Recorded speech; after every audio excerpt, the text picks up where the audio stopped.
పెద్దింటి అమ్మాయిలాగే ఉంది.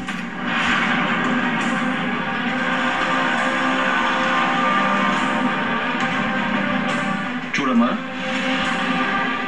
పెద్దలకు తెలియకుండా ప్రేమించి పెళ్లి చేసుకోవడం తప్పు. రేపు నీ నాన్నకి ఈ విషయం తెలిస్తే ఈ కాశీగాడు మా తాలూకు అని మా ఇంటికి వస్తాడేమో.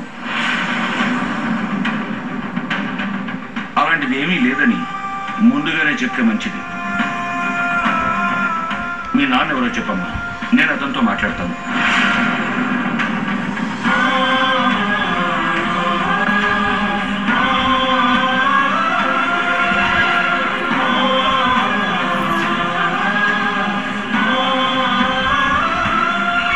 తర్వాత ఏ గొడవలు లేకుండా ఉండాలంటే ఇప్పుడు మాట్లాడడమే మంచిది.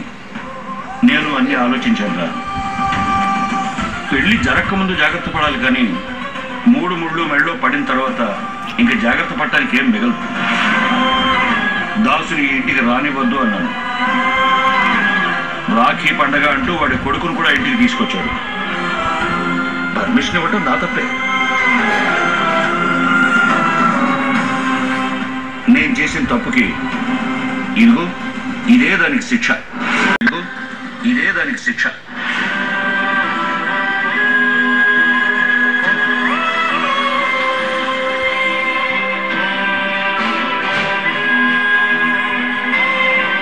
ఏది చేతులకు అంటించుకోకూడదు. అంటించుకుంటే జాగ్రత్తగా కడుక్కోవాలి, లేదంటే ఒంటి మీద పడుతుంది. నేను ఆ జాగ్రత్త తీసుకోలేదు, అందుకే ఇప్పుడు ఇంటి మీద పడింది.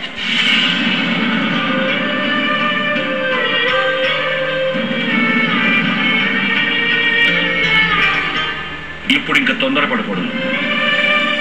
ఈ సమస్యకి ఈ రోజే శాశ్వత పరిష్కారం చేయాల్సిందే. ఈ తలనొప్పులని మనకెందుకండి? ఈ పిల్ల ఎంత కిలాడియో చూస్తుంటేనే తెలుస్తోంది. వీళ్ళ అమ్మా నాన్నలు దీని రోడ్డు మీద వదిలేశారు, అందుకే ఇది నా మనవడి తగులుకుంది. ఇష్ట ప్రకారమే జరిగింది. నీ ఇష్ట ప్రకారమే అయినా తర్వాతైనా మీ నాన్నగారికి తెలియాల్సిందేగా. అప్పుడైనా మాతో గొడవ జరుగుతుంది కదా.